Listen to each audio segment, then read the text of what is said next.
Sir अगस्त में complete करने की आप बात कर रहे हैं, आपको लगता है हो पाएगा इतना जल्दी? हमने लोगों ने तो जो संबंधित जो एग्जाम लेने वाली एजेंसी है, मतलब जिनको कराना है, उन लोगों को कहा कि सभी परीक्षाएं कोशिश करके अगस्त के पहले तक करेंगे।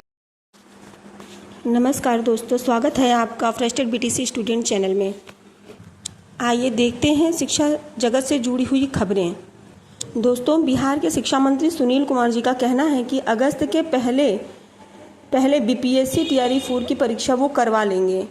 फिलहाल अभी उसके पहले बिहार एससीटीईटी की परीक्षा भी करवाने की बात कही गई है। एग्जैक्टली क्या टाइम टेबल होगा, इसके बारे में अभी तक कोई भी ऑफिशियल डिक्लेरेशन नहीं आया है। लेकिन अब सरकार यहाँ पर क्योंकि खुद कह रही है, शिक्षा मंत्री खुद बयान दे रहे हैं कि अगस्त तक तो यहाँ पर ना, अगर आप बिहार से हैं या अदर स्टेट से हैं तो आपको एक और बात मान के चलना पड़ेगा कि आपके पास जो इस प्रतियोगी परीक्षा में शामिल होने के लिए समय सीमा है वो बहुत कम बचा है। अगर हम बात करें उत्तर प्रदेश के बारे में, तो उत्तर प्रदेश में भी हालांकि प्राइमरी शिक्षक भर्ती को लेकर जो एक ट्वीट आया था, उसमें यह ट्वीट जो था कि वो 21 मई को यह ट्वीट आया था।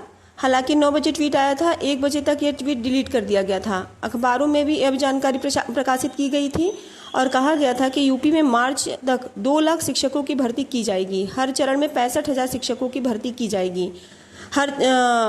और यह भी कहा गया था कि इसमें प्राइमरी के लिए सबसे ज़्यादा पद होंगे, 1,81,276 पद केवल बताए गए थे प्राइमरी शिक्षक के लिए।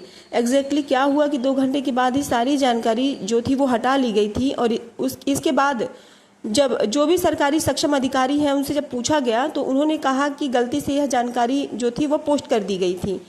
अब इसको लेकर और एक नई प्राथमिक शिक्षक भर्ती को लेकर अभ्यर्थी जो हैं वह शिक्षा सेवा चयन आयोग पर धरना प्रदर्शन कर रहे हैं।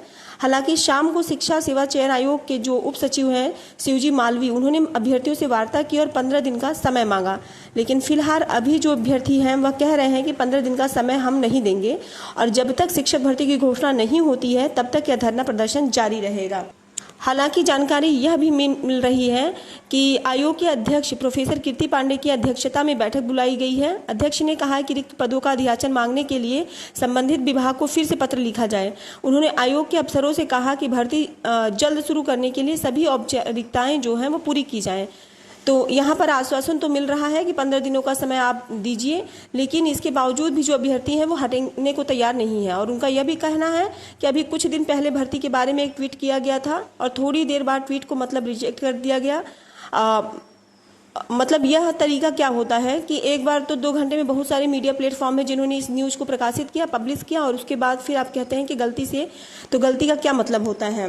फिलहाल जो अभ्यर्थी हैं वो निर्णायक लड़ाई लड़ने के लिए फिलहाल मैदान में जुटे हुए हैं। अब देखना यह होगा कि आगे क्या होता है और आगे जो भी अपडेट आएगी आपको इस चैनल पर मिलती रहेगी। अगली खबर बीएड प्रवेश परीक्षा को लेकर है। आपको पता है कि जो लोग बीएड के लिए आवेदन किए हुए हैं तो उनकी जो प्रवेश परीक्षा है, तो आपको पता है कि बीडी प्रेस परीक्षा जो बीएड जो प्रवेश परीक्षा है यह 1 जून को होने जा रही है।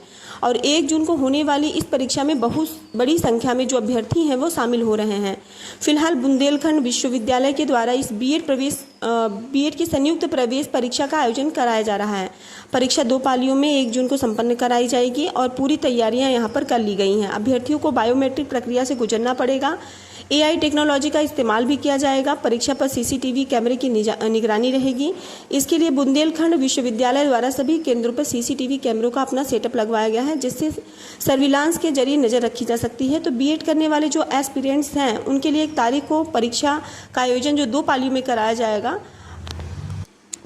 अगली खबर है माध्यमिक विद्यालयों में तबादले को लेकर। माध्यमिक विद्यालयों में तबादले के ऑनलाइन आवेदन कल से स्टार्ट हो रहे हैं। तो राजकीय माध्यमिक विद्यालयों में कार्यरत सहायक अध्यापक और प्रवक्ता पुरुष महिला दोनों के लिए वार्षिक तबादले के लिए ऑनलाइन आवेदन की प्रक्रिया 30 मई से स्टार्ट होगी।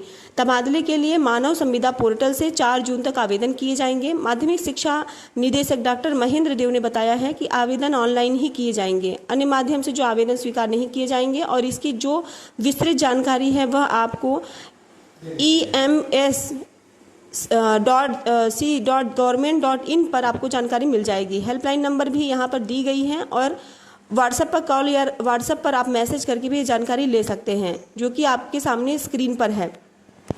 और परिषदीय विद्यालयों के 7,374 शिक्षकों को मिला तबादला। तो एक दूसरे जिले में परस्पर तबादले की प्रक्रिया पूरी। आज से 5 जून तक कराई जाएगी तैनाती। तो खबर है कि परिषदीय विद्यालयों में तैनात 7,374 शिक्षकों को परस्पर तबादले का तोहफा मिला है। बेसिक शिक्षा परिषद ने एक से दूसरे जिले के लिए परस्पर तबादले के लिए योग्य शिक्षकों की सूची बुधवार को जारी कर दी है। 29 मई से 5 जून तक इन शिक्षकों को तबादला करने वाले शिक्षकों वाले स्कूलों में कार्यभार ग्रहण कराने व कार्यमुक्त करने का निर्देश दिया गया है। तो इस प्रकार की खबरें आज के अखबारों में हैं। फ्रेंड्स, अब हम मिलते हैं आपसे अगले वीडियो में। अगर यह सेशन आपको पसंद आया तो लाइक और शेयर आप जरूर कीजिएगा।